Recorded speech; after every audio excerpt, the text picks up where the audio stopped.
In April of 1841, Silas Ruddle made an announcement that shocked even the cruelest plantation owners in South Carolina. He was placing his daughter, Catherine Cata, a 28-year-old woman weighing over 260 pounds, under the complete authority of an enslaved man named Ezekiel Cross, not as a nurse, not as a companion, as her owner in every way that mattered, except on paper. The white society of Plantation County was scandalized, but they had no idea what Ruddle was truly doing, or what Ezekiel Cross would do to Catherine over the following months.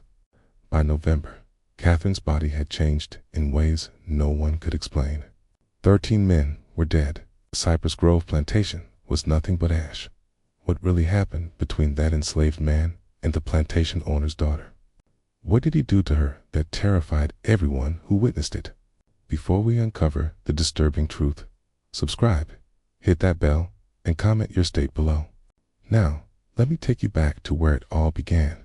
Spring in Plantation County arrived with oppressive heat and humidity that made the air feel solid. The Coon River moved slowly through the low country, stark water reflecting Spanish moss that hung from live oak trees like funeral shrouds. Rice paddies stretched for miles. Their flooded fields worked by hundreds of enslaved people who moved through water up to their knees from dawn until dusk. This was wealth built on suffering, prosperity extracted from human misery. All of it justified by men who convinced themselves that cruelty was simply the natural order of things. Cypress Grove Plantation sat on 800 acres of moderately productive land. Its owner, Silas Ruddle, was not quite part of the county's elite, but desperately wanted to be. He owned 58 enslaved people, which made him wealthy by most standards, but barely qualified him as mid-tier in local society. The truly powerful families owned thousands of acres and hundreds of slaves. They summered in Charleston and sent their children to universities in the North. Their names carried weight that could open doors or destroy reputations with a single word. Silas had married Elizabeth Yancey in 1812, a union that brought moderate landholdings and a respected surname. Elizabeth had been a practical woman who kept meticulous records and seemed more interested in profit margins than social climbing. She died giving birth in 1813 to a daughter christened Catherine. For 28 years, Silas raised Catherine alone while focusing his energies on gaining entry to the inner circles of county power. He was a tall man, thin in the way of people who forget to eat when consumed by obsession. His hair had gone gray prematurely, giving him a severe appearance that matched his cold temperament. In business, he was known for being shrewd but honorable enough, the kind of man who would drive hard bargains but keep his word. His daughter, Catherine, had grown up isolated, educated by tutors, never quite belonging anywhere. By 1841, she was 28 years old and weighed nearly 260 pounds. Her body was swollen from years of medications prescribed by doctors who diagnosed her with hysteria and female nervous disorders. She suffered violent fits where she would scream and throw objects. She had attacked her father with a letter opener the previous year, leaving a scar across his left hand. The white society of Plantation County whispered about her with false sympathy. Poor Silas Ruddle, burdened with a mad daughter. What a shame. She had been such a pretty child. None of them knew the truth. None of them knew what Catherine had witnessed when she was 12 years old, or that her madness was not madness at all, but a rational response to living with monsters. The letter arrived on April 7th, delivered by private courier. Silas opened it in his study, expecting business correspondence. Instead, he found 3 pages on expensive paper, sealed with red wax bearing a symbol he recognized immediately, a scythe crossed with wheat stalks, the mark of the Brethren of the Harvest. The Brethren were 13 men who gathered in darkness to perform rituals they believed strengthened the land through blood sacrifice. They mixed old European traditions with beliefs borrowed from enslaved people who understood spirits and power. They believed the strong were meant to consume the weak, literally, when necessary. Silas had been initiated in 1822. He had attended, perhaps, 40 gatherings over 19 years, participating in rituals that ranged from disturbing to monstrous. The letter informed him he was in debt, $12,000, borrowed over years of gambling losses and failed investments. It's an impossible sum.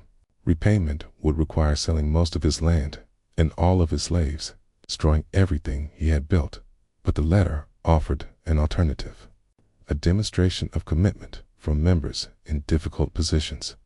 Silas would take his daughter, Catherine, and place her under the complete authority of one of his enslaved men. Not temporarily, not as punishment, as a genuine transfer of responsibility lasting 1 full year. The enslaved man would have total control over her person, her daily activities, her treatment. Silas would announce this publicly at a gathering of the county's prominent families, explaining it as an extreme medical measure for his daughter's condition. The humiliation would be absolute. In a society where white women were supposedly precious and protected above all others, Silas would be declaring his daughter worth less than his property. But if he agreed, his debt would be forgiven, and the brethren would provide financial support to restore his position. Silas sat in his study for hours that night, thinking about his options. Bankruptcy would destroy him completely. The brethren had connections to every judge, every lawyer, every politician in the region. They could make him disappear if he became a problem. Or he could sacrifice his daughter's dignity to maintain his own position, the choice society had trained him to make. Property over people, power over morality. He wrote his acceptance by candlelight and sent it before dawn. 3 days later, another letter arrived with a name and a brief history. Ezekiel Cross, age 33. Purchased recently through an intermediary from a Virginia plantation. Skills included carpentry and herbal medicine. Temperament listed as quiet and obedient. What the letter did not say was that Ezekiel Cross had been selected specifically for this purpose, that his placement at Cypress Grove was no accident, that he carried his own burning need for justice and the patience to wait for exactly the right moment. Ezekiel arrived on April 13th in a wagon driven by a slave trader named Henderson. The wagon pulled directly to the main house, unusual since most slave transactions happened near the barns. Silas came out onto the porch, shading his eyes against the morning sun. In the wagon bed sat Ezekiel. The first thing Silas noticed was his eyes. Most enslaved people kept their gaze down as a survival mechanism. But Ezekiel looked directly at Silas, his expression calm and assessing. It made Silas deeply uncomfortable.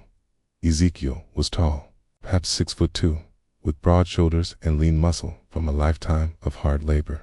His skin was unmarked by whipping scars. His clothes were simple but clean. His hands were large and calloused, but his fingers had a precision that suggested skilled work rather than brute force. Henderson climbed down and handed papers to Silas. Ezekiel Cross is requested. Previous owners said he was quiet but capable. Your associates want you to know this one was carefully selected. Silas barely glanced at the papers. He addressed Ezekiel directly.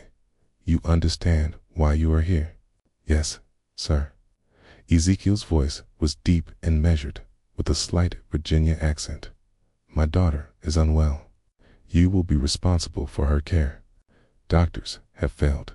You claim knowledge of herbal treatments. My grandmother was a healer, sir. She taught me before I was sold. The transaction completed quickly. Ezekiel was shown to a small cabin near the main house, separate from the other slave quarters. He was given basic supplies and told his duties would begin the next day. He was informed that his sole responsibility was Catherine's care, and that failure would have severe consequences. Ezekiel nodded and said, "Yes, sir," when required. Then he was left alone. For the first time since arriving, he allowed his expression to change. His jaw unclenched slightly, his shoulders relaxed. He sat on the bed and pulled from inside his shirt a small cloth bundle. He unwrapped it, carefully, revealing a piece of worn paper with 3 names written in a child's uncertain handwriting. Sarah. Benjamin. Ruth, his wife. His son. His daughter sold away from him 3 years ago to a plantation in Alabama. Known for working slaves to death, he had learned they all died within 18 months. Sarah from untreated fever. Benjamin from an injury that turned septic. Ruth from simply giving up, a 6-year-old child who stopped eating because she could not understand why her family had been torn apart. And Silas, Ruddled, had been the one to sell them. Not because he needed money, not because they had done anything wrong, but because he had been demonstrating to the brethren that he could make hard decisions without sentimentality. He had split a family like kindling for burning. Ezekiel had spent 2 years working his way south, deliberately getting sold from plantation to plantation, always gathering information.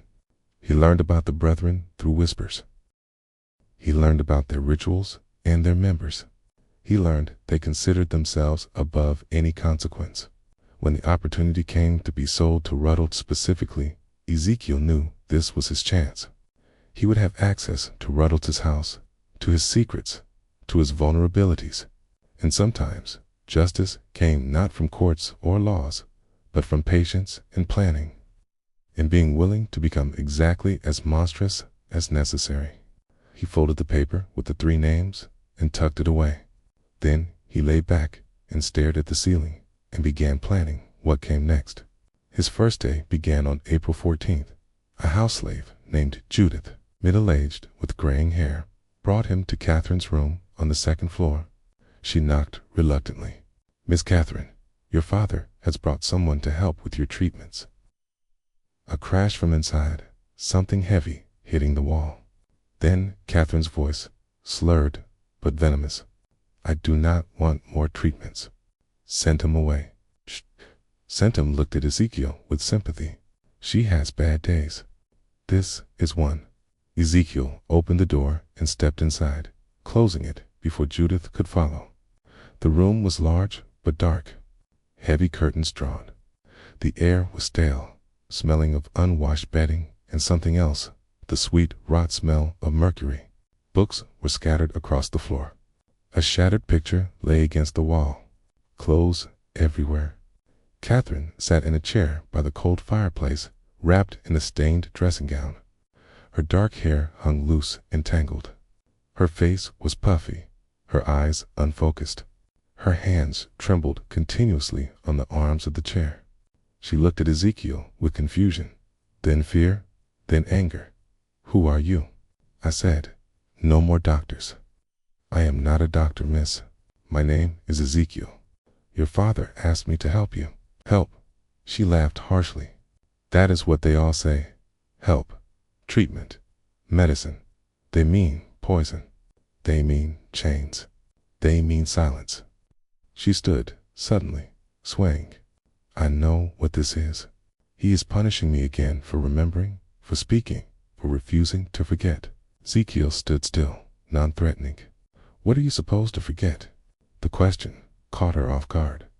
Her anger flickered into something more vulnerable. "You do not know." "I know nothing, miss. Only that your father says you are unwell." Catherine studied him intently, as if really seeing him for the first time. "You are not from here. Virginia originally, miss. Do you know what happens in this house? What they do in the cellar?" Ezekiel's pulse quickened, but his expression remained neutral. "I do not know what you mean, liar. There was no heat in it, only exhaustion. Everyone lies. It is easier than truth." She said heavily. "Leave me alone. Tell my father his newest torment failed." But Ezekiel moved to the window and drew open the curtains. Sunlight flooded the room. Catherine cried out, covering her eyes. "When did you last go outside, miss?" "I cannot walk that far. I'm too weak." "When did you last eat without laudanum?" "The medicine is necessary." "Doctors say so. What if the doctors are wrong?" Her hands fell from her eyes. She stared at him, hope and terror tangled together. "What did you say?" Ezekiel turned from the window. This was the moment. The first card played. I said, what if the doctors are wrong? What if everything you have been told about your condition is designed not to help you, but to keep you controllable? What if your father has been poisoning you for years to ensure you never become well enough to speak about what you saw? Absolute silence. Catherine's eyes went wide. Her trembling hands stilled. For 30 seconds, she did not move, her mind working. When she spoke, her voice was different, clearer. He told you. Your father told me nothing, miss. But I have eyes. I know mercury poisoning. I know long-term laudanum use. Healthy women do not become like this without someone working hard to make them that way. Why would you say this? Suspicion crept back. This is a trick. You are testing me. I am telling you I can help you become truly well, clear-minded, strong enough to walk out of this room. But it will not be easy. Your body has been dependent on those medicines for years. Stopping will be painful. You'll feel worse before better, and your father will not approve. Then why would you do it? Ezekiel met her eyes. Because I have my own reasons for wanting Silas Ruddle to suffer. And the best way to make him suffer is to give him back a daughter who was sane enough to remember everything and strong enough to speak about it. The truth was dangerous to speak so plainly. But Catherine was damaged, not stupid. She would see through manipulation, but genuine common cause, she might believe. You want revenge on my father? Yes, miss. What did he do to you? He sold my family, my wife and 2 children, sent them to their deaths for no reason except to prove something to people who judge worth by cruelty. Catherine absorbed this, then nodded, slowly. The brethren. He sold them for the brethren. It was not a question. The brethren, miss, you do not know. She laughed. Something manic in it. You will learn. Everyone learns, eventually. She leaned forward. If I agree, if I let you help me, what happens then? You get well, miss. And when you are well, we decide what to do next. I have my revenge to plan. You have yours. Perhaps they align. Catherine studied him for a long moment.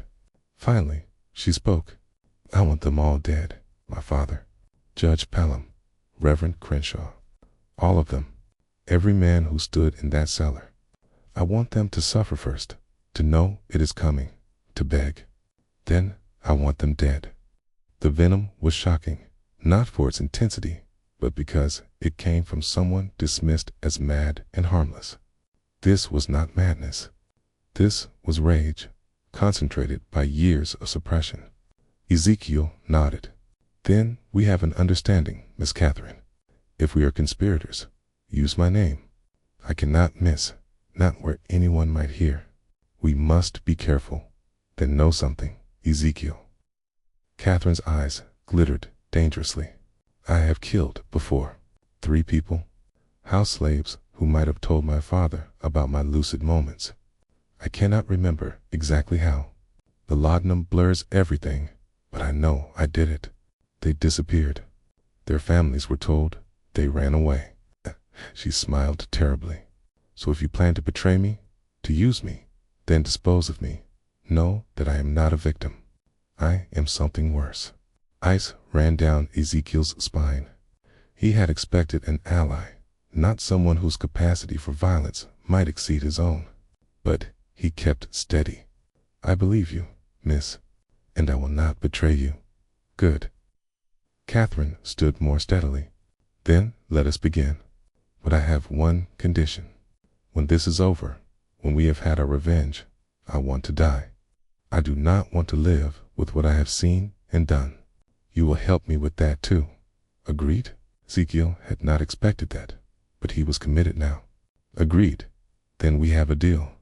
Catherine extended her hand.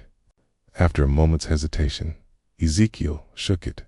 Her grip was stronger than he expected. Over the following week, Ezekiel began Catherine's treatment. He gradually reduced her laudanum, replacing portions with herbal tinctures, valerian root for anxiety and sleep, chamomile for digestive distress, milk thistle to help her liver process, the accumulated toxins. The process was brutal. Catherine spent 3 days in bed with fever, shaking, and vomiting. Ezekiel stayed with her through it, holding a basin while she was sick, wiping her face with cool cloths, speaking quietly just to remind her she was not alone. When the worst passed, she was weak but clearer than she had been in years. The constant tremor lessened. Her speech grew less slurred. She could focus on reading. Then the real work began. Ezekiel had her walking short distances at first, from her room to the end of the hallway and back. It exhausted her, but he insisted every day a little farther. He adjusted her diet, bringing lean meats and vegetables instead of heavy pastries. He limited portions strictly, though she fought him. Years of using food as comfort making restriction difficult, while working on her physical recovery. They talked. Catherine told him about the cellar, about what she saw at 12. She described it in detail that made Ezekiel's stomach turn, but he listened without interruption. She told him about the years of gaslighting that followed her father, convincing everyone, including herself, that she was mad, that she invented memories, that nothing she said could be trusted. She told him about the journal she kept hidden, pages documenting dates and times when her father left late at night, names of visitors at strange hours, sounds from below that should not have been possible. Ezekiel told her about his family, about Sarah, who sang while working and taught their children to read despite the danger, about Benjamin, who at 8 could do mathematics that amazed overseers, about Ruth, who loved flowers and picked wild blooms to make their cabin beautiful. He told her how Silas came to the Virginia plantation with a buyer's warrant, how he inspected them like livestock, how he agreed to purchase all 3 for a reasonable price, then changed the terms at the last moment, saying he only needed the woman and children, not Ezekiel. How he deliberately split the family for no practical reason, but simply because he could. He smiled when he did it. Ezekiel said quietly, "That is what I remember most. My son crying, holding my leg, begging. My wife trying to be strong, telling Benjamin to be brave. And your father smiled like it pleased him to cause that pain." Catherine listened with newly clear eyes. "I am sorry. I know sorry is just a word, but I am sorry you suffered because of what my father is. You are not responsible for what he does, miss. No, but I am responsible for what I do next.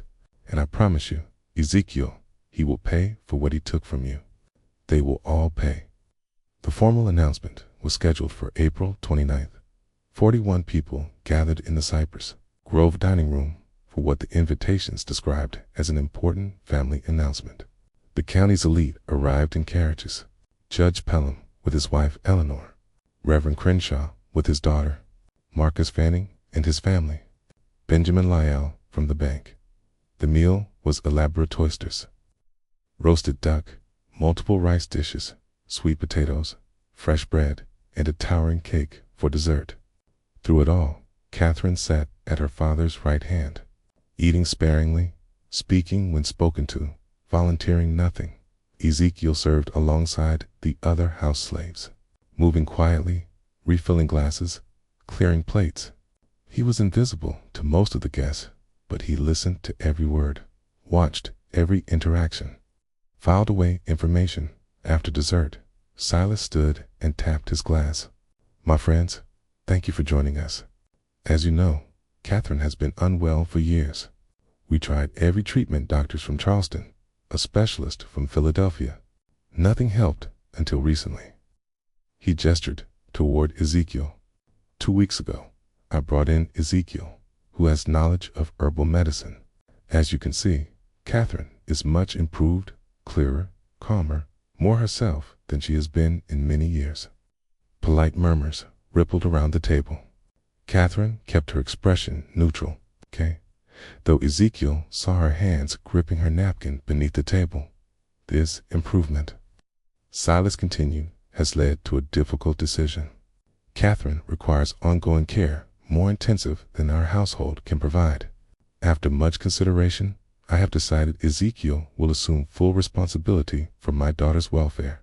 He will have complete authority over her treatment, daily activities, and living arrangements, effective immediately. The murmurs changed tone. Confusion, now. Several guests exchanged glances. Mrs. Pelham's face registered shock. Marcus Fanning spoke up. Silas, I do not understand. You are placing your daughter under a slave's care permanently. I am placing her with someone who succeeded where others failed. My daughter's health is more important than social convention. But surely, Reverend Crenshaw interjected carefully, there are other options. A companion, a nurse, someone more appropriate. Silas's expression hardened. I have made my decision. Catherine agrees. Do you not, daughter? All eyes turned to Catherine. This was the moment she could refuse, could expose everything, could bring it all crashing down. Instead, she smiled, small, controlled, revealing nothing. I trust my father's judgment. Ezekiel has been kind, and his treatments help. I am content with this arrangement. Perfectly delivered. But Ezekiel saw what the others did not. He saw her knuckles white on the napkin, saw the flash in her eyes, promising violence. She was playing the required role, the obedient daughter. Inside, she was screaming. The evening passed in awkward conversation. Some guests left early. Others stayed to speak with Silas privately, asking questions they did not want public. Ezekiel caught fragments. Are you certain this is wise? What will people say? The brethren will not approve of this becoming public. That last came from Judge Pelham, spoken low near the study. Silas's response was too quiet to hear. Whatever he said made Pelham nod and clap his shoulder. By midnight, all the guests had departed. Catherine retired to her room. Silas went to his study. Ezekiel helped with the cleanup, then made his way upstairs. He knocked softly on Catherine's door. Come in. She sat by the window, still in her dinner dress, looking out at the dark grounds. She did not turn. It is done, Dan. I am officially your responsibility. Property of property. How absurd. How are you feeling, miss? I want to burn this house down with everyone in it. But we must be patient. Is that not what you tell me? Yes, miss. I agreed because I want them to feel secure. I want them to think this is just my father's eccentricity. I want them to forget about me while we work. She turned to look at him. Did you see their faces?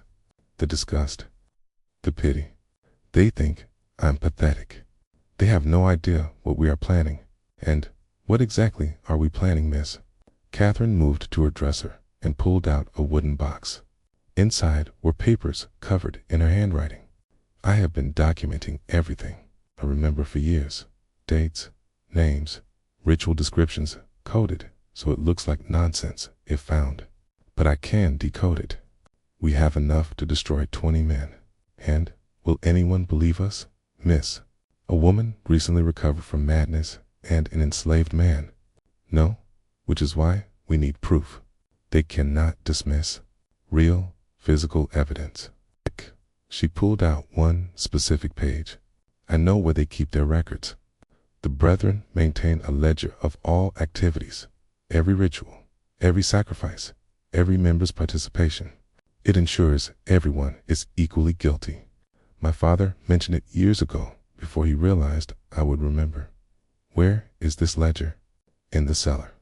There is a hidden room beyond the main chamber. I never saw inside, but I heard them talk about it. That is where they keep everything they cannot afford to lose. Ezekiel felt excitement mixed with dread. Such a ledger would be devastating evidence, but getting it meant going into the heart of the brethren's domain. We would need to access it when the house is quiet. My father travels to Charleston monthly for business. The next trip is May 14th. He will be gone 3 days. That gives us 2 weeks to prepare. We need the cellar layout. Every room, every hiding place. I can help. I have been thinking about this for 16 years. I know exactly what needs to happen. They spent an hour going over details, speaking in whispers. Catherine sketched the cellar layout from memory. Ezekiel asked about guards, keys, slave schedules. When he left her room, it was nearly 2 in the morning. He made his way to his small room, his mind racing. He was fully committed now to conspiracy with a woman who was brilliant and damaged and frightening. He pulled out the paper with his family's names and looked at it by candlelight. I am doing this for you, for Sarah, for Benjamin, for Ruth, for every person who suffered because men like Silas Ruddle believe power gives them the right to destroy lives. He blew out the candle and lay in darkness, listening to the house settle. Somewhere below, in a cellar he had never seen, were secrets that could tear apart South Carolina's most powerful families. In 2 weeks, he would go down there to find them. The 2 weeks passed with deceptive calm. Catherine continued improving. Her weight dropped. Her mind stayed sharp. She walked farther each day. More importantly, she translated sections of her coded journals for Ezekiel, filling in details about the brethren that made his blood run cold. The brethren were not unique to Colleton County. They were part of a larger network across the South-connected societies in Charleston, Savannah, New Orleans, Richmond. Different names, but always the same structure. Wealthy men who believed their power derived from ancient practices of dominance and sacrifice. They believe their continuing traditions going back thousands of years. Catherine explained one afternoon. European mystery cults mixed with things learned from enslaved people. They twisted it into something monstrous. Justification for things that have no justification. And the sacrifices were not always human. Sometimes animals, but other times they took people who would not be missed. Enslaved people with no family. Poor whites who wandered onto their properties. Once she heard her father mention a child, but she did not know if that was literal. Where did the bodies go? Swamps on every plantation. Bodies go in and are never found. Alligators do the rest, and this ledger documents all of it. Every ritual for 40 years. Names, dates, descriptions. They keep it because they need mutual complicity.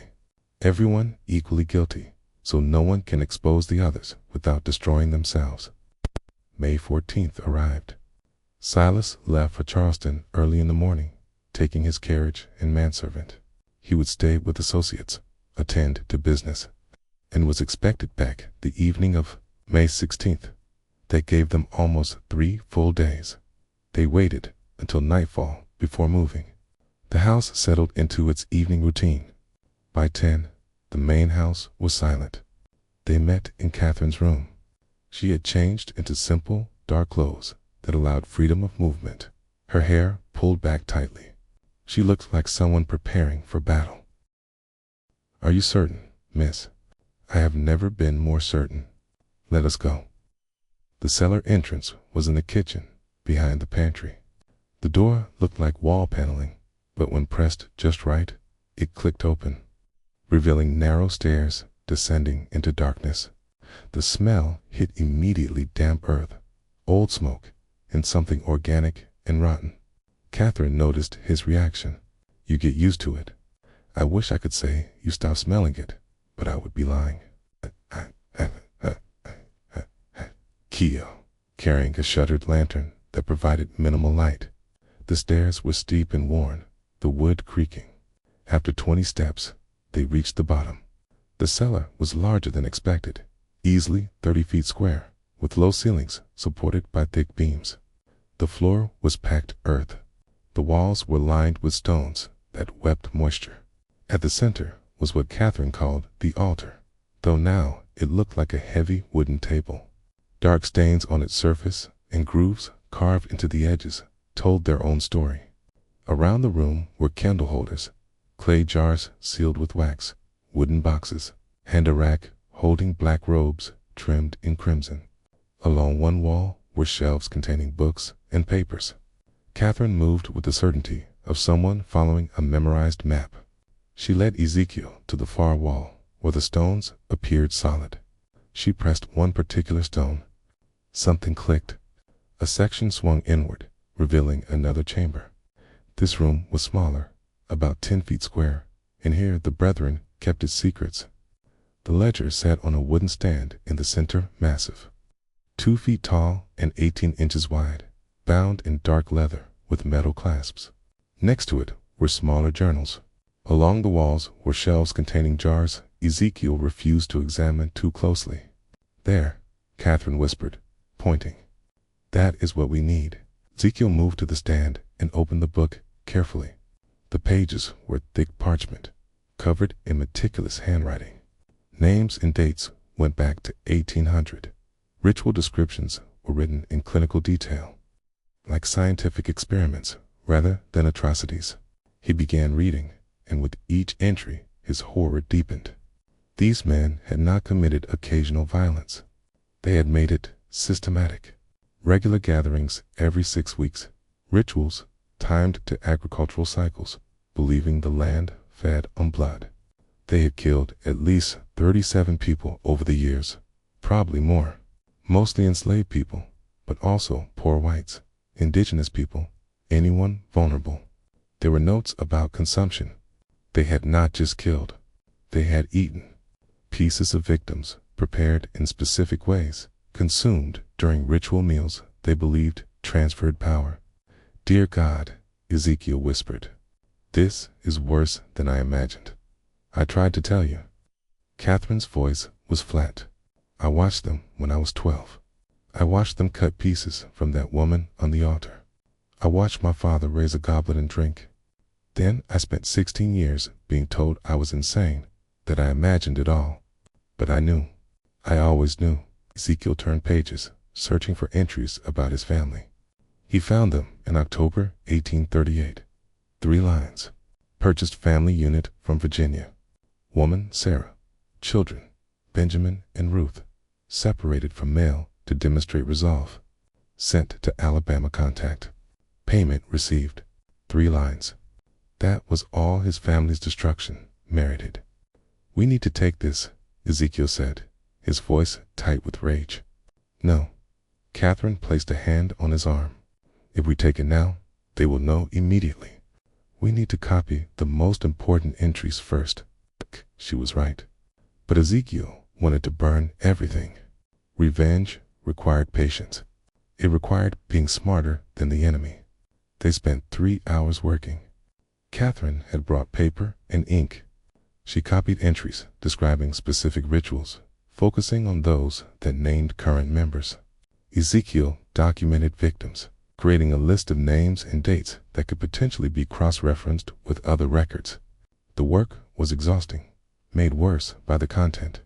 Several times Ezekiel had to stop, his hands shaking too badly to continue. Once, Catherine left the chamber entirely, overcome by memories. But slowly, methodically, they built their case page after page of evidence.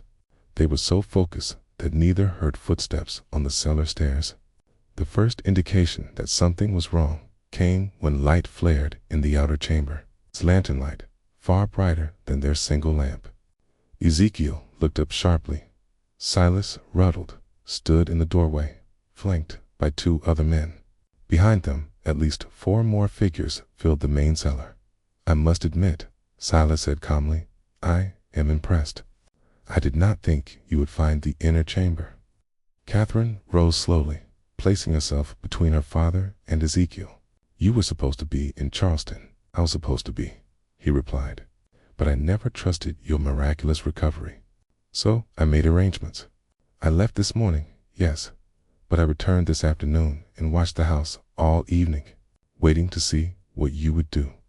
He stepped into the chamber, the 2 men behind him blocking the exit. "Did you really think I would not anticipate this? That I would not prepare for the possibility that you might remember, might seek revenge?" "You have been poisoning me for 16 years, Catherine said, her voice steady despite everything. "And you expect me to simply accept that? I expect you to understand it was necessary. You saw something you should not have as a child. You could not understand. I could not allow you to destroy everything." "I was 12, Catherine said, "and I watched you murder a woman and eat her flesh. That was not fear, Father. That was a reasonable response to witnessing evil." "Evil," Silas repeated softly, moving further into the room, his eyes shifting between Catherine and Ezekiel. Such a simple word. And you, he added, looking at Ezekiel, using my daughter to get to me, filling her head with ideas of revenge. Ezekiel said nothing, calculating distances and odds. 7 men against 1, with Catherine in no condition to fight. The situation was hopeless. Silas seemed to read his thoughts. Do not do anything foolish. I do not want to hurt either of you. Not permanently. But I cannot have this rebellion continuing. He gestured to the men behind him. Bring them upstairs. We need to discuss what happens next. They were taken to Silas's study and locked inside together. The room was windowless, except for one high transom, impossible to reach. The door was heavy oak, locked from the outside. As soon as they were alone, Catherine moved to Ezekiel. Are you hurt? No, miss, but we are in serious trouble. Yes, she said, but not as much as you think. She pulled something from inside her dress, the papers they had been copying. I managed to keep these. He did not search me. Too confident. That will not help if we are dead. We are not going to die. Not tonight. Catherine's eyes were calculating. My father will want to resolve this without killing me, if possible. I am still his daughter. His blood. That gives us leverage. Over the next hour, they heard arrivals' voices in the hall, men gathering. The brethren was assembling. Finally, the door opened. Marcus Fanning stood there, his face grim. They are ready for you. Come peacefully, and you will not be harmed. They were led back down to the cellar. This time, the main chamber had been transformed. All 13 members of the brethren were present, dressed in ritual robes. Candles burned in every holder. The altar was draped in crimson cloth. 13 chairs were arranged in a perfect circle, all occupied except Silas's at the head of the altar. Ezekiel and Catherine were positioned at the center of the circle, forced to stand facing Silas. The other members watched with expressions ranging from curiosity to hostility. Silas removed his hood. Brothers of the harvest, thank you for coming on short notice. We face a crisis. My daughter and her associate discovered our inner chamber. They saw the ledger. They were copying entries when I interrupted them. Judge Pelham spoke first. Then they must be silenced permanently. This is not complicated. I disagree, Silas said, raising a hand. My daughter is blood. I cannot simply dispose of her without exhausting other options. And the man represents an opportunity. What opportunity? Reverend Crenshaw asked. To test something I have long believed, Silas said, that a person can be drawn into our work through their own actions, if framed correctly. He turned to Ezekiel. You want revenge on me? You want to destroy me for what I did to your family? I understand that. But what if I offered you a different kind of revenge? A more meaningful one? I do not understand, Ezekiel said carefully. I am offering you membership, not as an equal. The brethren does not accept men of color as full members, but as an associate. You would attend our gatherings, participate in rituals, and in exchange, I would give you what you want most. My family is dead. You cannot give me what I want. No, Silas said, but I can give you revenge against the people who killed them. The plantation owner in Alabama who worked your wife and children to death. His name is Edward Gaines. He is not part of the brethren. He has no protection from us. If you join us, prove your loyalty. I will give you the resources to destroy him. Money, information, whatever you need to make him suffer as you have suffered. The offer hung in the air, obscene in its calculation. Join the men who destroyed his family to get revenge on another monster. And if I refuse, Ezekiel asked, then you and Catherine both die tonight. Your bodies go into the swamp. No one will ever know what happened. The papers Catherine was copying will be burned. Her journals destroyed. Everything continues as it always has. Silas spread his hands. But if you accept, he said softly, you live. Catherine lives.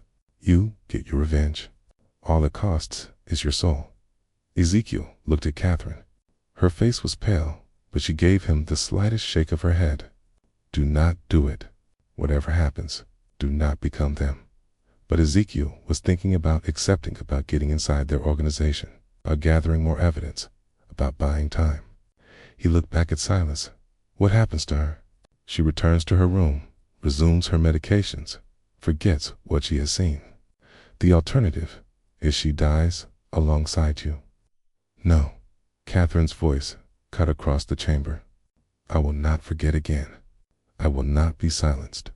Kill me if you must, Father, but I will not pretend I do not know what you are. Silas's expression hardened. Then you have made your choice. Wait, Ezekiel said quickly. I accept, but on one condition. Catherine goes free. Not back to her room. Free. Let her leave this house. Leave South Carolina. Give her money to start over. If you do that, I will join you. Several members of the brethren shook their heads. But Judge Pelham spoke. The boy makes a point. The girl is already broken. Even if she spoke, who would believe her? But a man willing to join us, to be complicit, that is valuable. That proves our power extends even to those who hate us. Silas considered. Finally, he nodded. Very well. Catherine will be sent north. I have associates in Philadelphia who will take her in. She will be given a new identity and a stipend to live on, but she can never return to South Carolina. Never contact anyone from her old life. She will be dead to everyone here. Agreed. Catherine stared at Ezekiel. No, I will not leave you. Agreed. Ezekiel interrupted. She goes free. I join you. Then we have a bargain. Silas turned to the others. Catherine leaves tomorrow. Ezekiel's initiation will be in 3 weeks at the next regular gathering. Until then, he remains at Cypress Grove under watch. If he tries to escape or contact anyone, the deal is void and both die. Understood? Ezekiel nodded. Catherine looked like she wanted to argue, but Ezekiel caught her eye and shook his head slightly. Trust me, Todd. Catherine left the next morning. A closed carriage took her away at dawn. Ezekiel watched from his cabin window as it rolled down the long drive and disappeared into the trees. She had not been allowed to say goodbye. He had not been allowed to speak with her after the confrontation in the cellar. But as she had been escorted to her room the previous night, she had looked back at him once. In her eyes, he had seen something that gave him hope. She understood. She knew he had not truly surrendered. She knew this was strategy, not defeat. The question was whether she would actually go to Philadelphia, or whether she had plans of her own. The 3 weeks that followed were the longest of Ezekiel's life. He was kept under constant watch. 2 overseers followed him everywhere. He was not allowed to leave the plantation grounds. He was given menial work to keep him occupied, meaningless tasks that accomplished nothing but filled time. But he was also given access to the main house, to the study where Silas kept his papers, to the cellar where the next gathering would take place. They were watching him, yes, but they were also testing him, seeing if he would try to escape, seeing if he would attempt sabotage. Ezekiel did neither. He played the role of a defeated man who had made a pragmatic choice for survival. He was quiet, obedient, asked no questions, caused no problems, but he was observing everything, learning the routines of the house, noting which slaves could be trusted, which overseers were cruel, which brethren members visited regularly. He was building a mental map of how everything worked, looking for weaknesses at night, alone in his cabin. He thought about what was coming. His initiation would require participation in their rituals. They would test him. They would want to make him complicit in something horrible, so he could never expose them without destroying himself. He thought about how far he was willing to go, what lines he would not cross, even for revenge, whether there was any act so terrible that justice did not justify it. He did not have good answers. On June 2nd, the night before his initiation, Silas came to his cabin. It was late, after midnight. Ezekiel woke to knocking and opened the door to find his owner standing there alone. "May I come in?" Ezekiel stepped aside. Silas entered and looked around the sparse room. Finally, he spoke. "Tomorrow you will become one of us. Not fully, never fully, but enough. I want you to understand what that means. Understand what I agreed to. Do you? Do you, truly?" Silas sat on the single chair, uninvited. The Brethren has existed for 43 years. In that time, we have never lost a member to exposure. Never had someone break our code of silence. Do you know why? Because everyone is equally guilty, partly, but also because we take care of each other. A man joins the Brethren and suddenly doors open. Business opportunities appear. Legal problems disappear. Enemies find themselves in difficulty. He leaned forward slightly. "We are not just a society, Ezekiel. We are a network of power that extends across the entire South. Once you are part of that network, even as an associate, you will have access to resources you cannot imagine. And in exchange, I help you murder people." Silas did not flinch. "In exchange, you help us maintain the natural order, the strong over the weak, the powerful over the powerless. That is how the world has always worked. We simply acknowledge it and use it to our advantage. You killed my family to demonstrate your commitment to that order. I did, and I would do it again, because sentiment is weakness. Love is weakness. The moment you allow yourself to care more about individuals than about power, you have already lost." Silas leaned forward. "But here is what I want you to understand. Your family is dead. Nothing you do will change that. But you can ensure their deaths meant something. You can use the power the Brethren offers to prevent other families from suffering the same fate. You can work from inside our organization to make changes, to push for less brutal treatment of slaves, to advocate for better conditions. You will have a voice at our table that is worth something." It was almost convincing. Almost. The idea that Ezekiel could become some kind of reformer from within, using his position to help others. But he knew it was a trap, a rationalization. The moment he participated in their rituals, he would be compromised. The moment he accepted their power, he would be corrupted by it. "Why are you telling me this?" Ezekiel asked. "Because I want you to succeed. Because having you as an ally is more valuable than having you as an enemy. Because I killed your family, but I do not want to kill you." Silas stood. "Tomorrow night, you will be asked to do something difficult. Something that will test whether you truly commit to this path. I am telling you, now whatever you are asked to do, do it.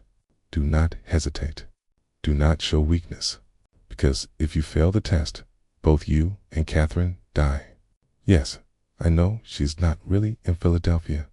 I know she is hiding somewhere, planning her own revenge.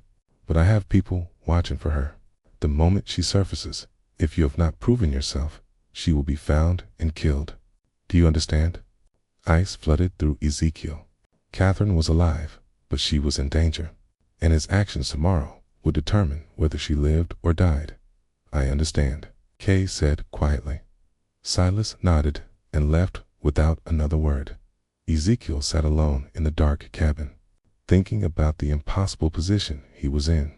He had to participate in something monstrous tomorrow, had to prove himself to monsters, had to become complicit in evil or find another way, a third option that neither Silas nor the Brethren anticipated.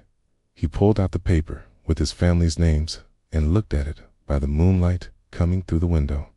"Forgive me," he whispered, "for what I'm about to do, for what I have to become. I promise you, it will not be for nothing." The gathering began at midnight on June 3rd. Ezekiel was brought to the cellar by two Brethren members who stripped him to the waist and tied his hands behind his back. They led him down the stairs into the candlelit chamber where all 13 members waited in their robes. Silas stood at the altar's head. "Brothers of the harvest, tonight we conduct an initiation unlike any in our history. We bring into our circle a man who has every reason to hate us, a man who has lost everything because of what we represent. We do this to prove that our power extends even to our enemies, that anyone can be brought into the fold if the price is right. He gestured, and 2 more brethren members brought forward a figure bound and gagged, struggling weakly. They placed the person on the altar and stepped back. It was a young woman, slaved, maybe 18 or 19 years old, terrified. "This is your test, Ezekiel," Silas said. "To join us, you must participate in our ritual. You must take the knife and make the first cut. You must prove that your desire for revenge against Gaines is stronger than your moral objections to our methods. If you refuse, you die here tonight. If you accept, you become one of us, and we help you destroy the man who killed your family." The other brethren members began chanting low, rhythmic sounds in a language Ezekiel did not recognize. The candles flickered. Shadows danced on the walls. Silas held out a knife. Long blade, wickedly sharp, handle wrapped in leather. "Take it. Make the choice." Ezekiel looked at the woman on the altar. She was crying, trying to scream through the gag. Her eyes found his, and in them he saw every enslaved person who had ever suffered at the hands of people like the brethren. He saw Sarah, Benjamin, Ruth. He saw himself. He looked at the knife, at Silas, at the 13 men watching to see what he would do. This was the moment to point where he would either become a monster or die resisting. But there was a third option, one he had been planning for 3 weeks, one that required perfect timing and absolute commitment. He took the knife. The brethren members nodded approvingly. Silas smiled. The chanting increased in intensity.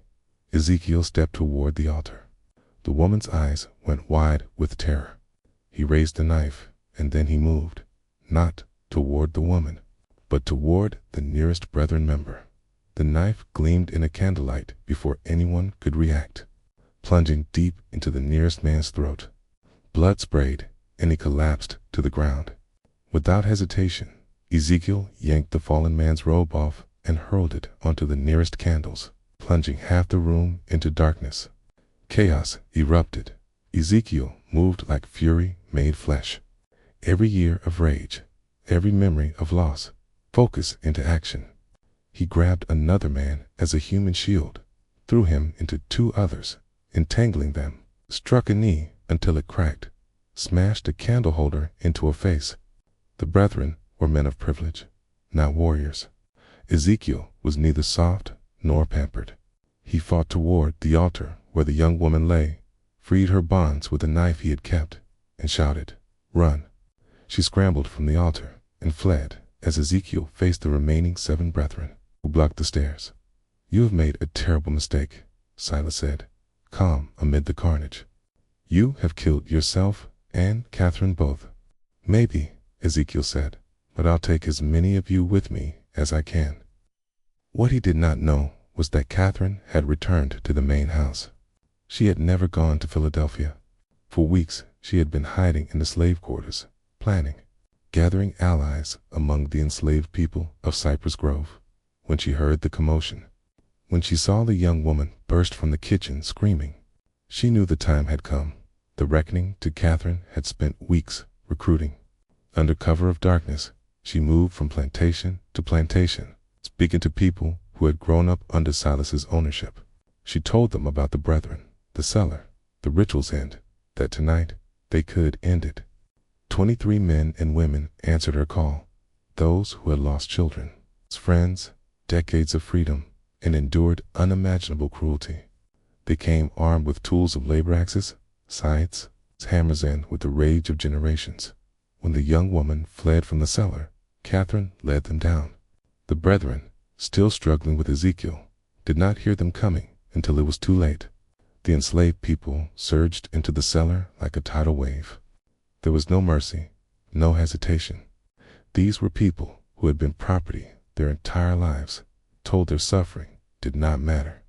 Now they proved how wrong that belief had been. Judge Pelham pulled a pistol but was struck down before firing. Reverend Crenshaw begged for mercy and received none. Marcus Fanning tried to flee and was dragged back. Silas Ruddle, seeing his world collapse, made one last desperate play. He grabbed Catherine, knife at her throat. "Stop, stop, or I kill her." Catherine faced him without fear. "Do it. Kill me. It changes nothing. You have already lost. I can still escape. You can still nothing." Her voice was ice. "You spent 16 years trying to break me, trying to make me forget, trying to convince me I was mad. You failed. I remembered everything, and I am going to watch you die." With sudden force, she drove her elbow into his ribs. His grip loosened.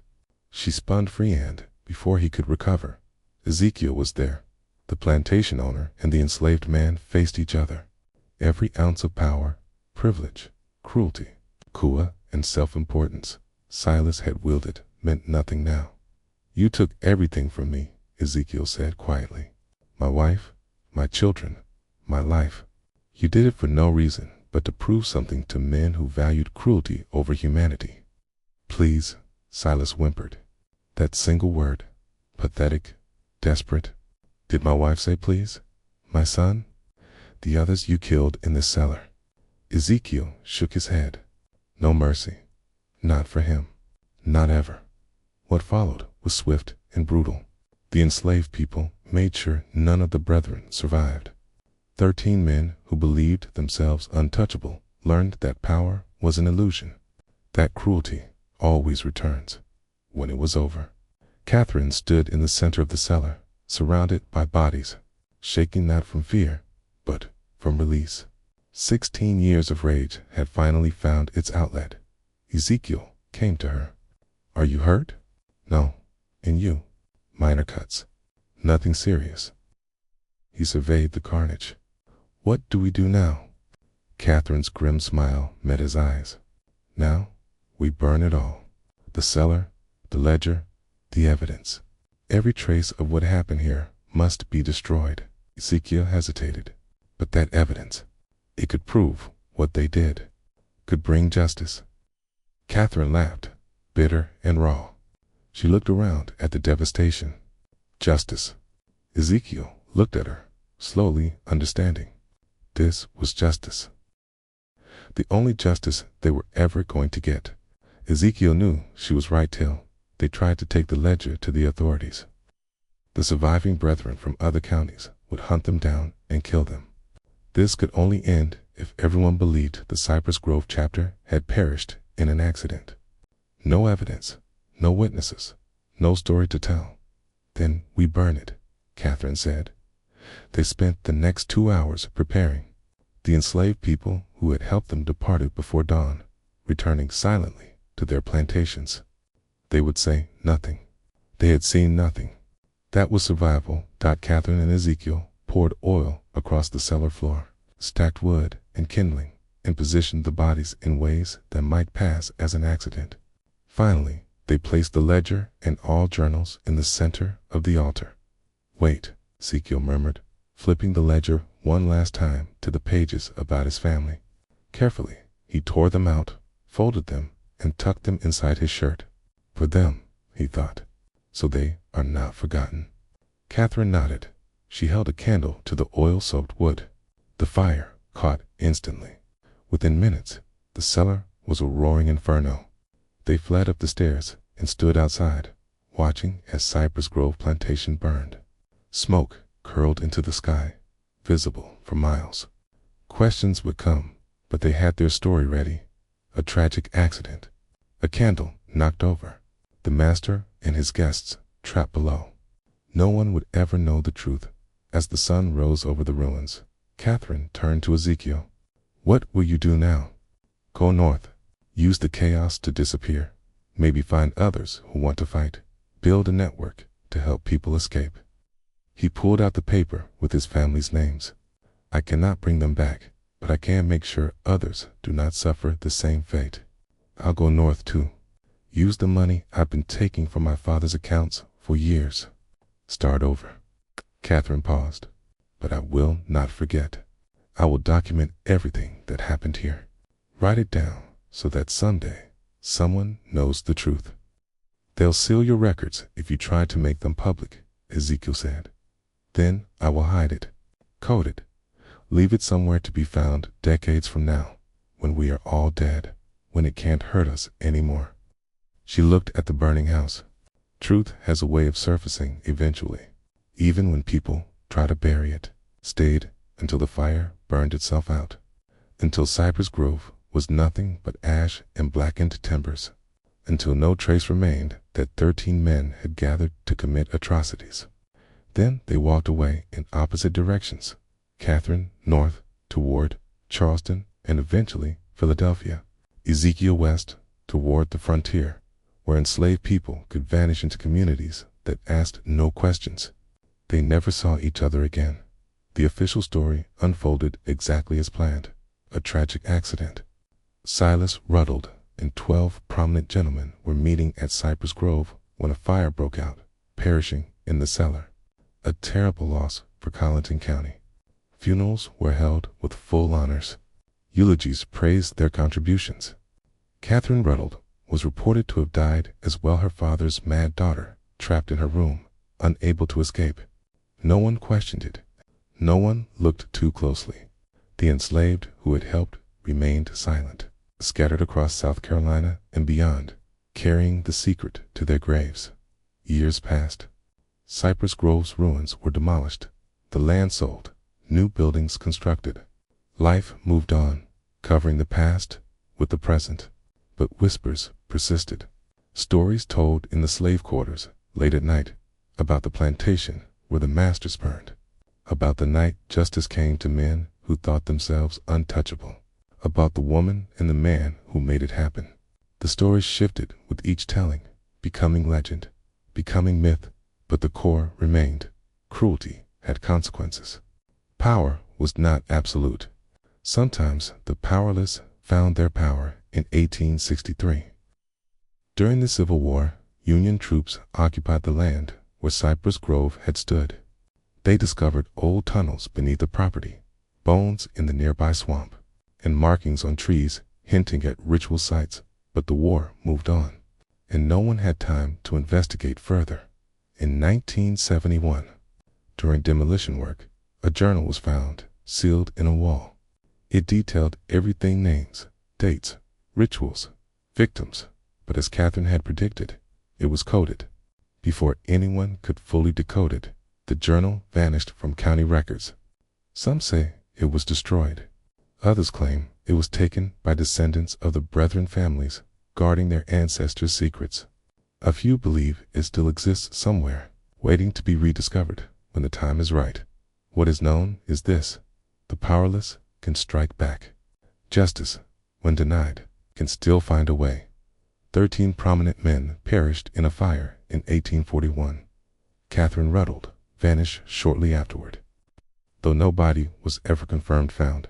An enslaved man named Ezekiel Cross was supposedly sold to a plantation in Alabama, but no records of the transaction exist. 4 years after, whispers spread through enslaved communities of a secret network helping people escape, led by a man who had faced the monster and survived. Whether those stories were true or simply hope and legend, no one can say for certain. Sometimes truth isn't found in official records. It lives in the stories people tell, in the memories they guard, in the justice they remember. Even when history tries to bury it, this story reminds us that power built on cruelty is never as unshakable as it seems, that secrets kept in darkness eventually come to light, and that the supposedly powerless often hold the greatest power: the power of witness, the power of memory, the power of refusing to forget. What do you think? Was everything truly revealed? Could that journal still exist somewhere, waiting to be discovered? Share your thoughts in the comments below. If you loved this tale and crave more dark historical mysteries, subscribe to Liturgy of Fear. Hit the notification bell so you never miss a story. And share this video with someone who loves mysteries that blur the line between history and horror. These stories must be remembered. These voices must be heard. See you in the next video.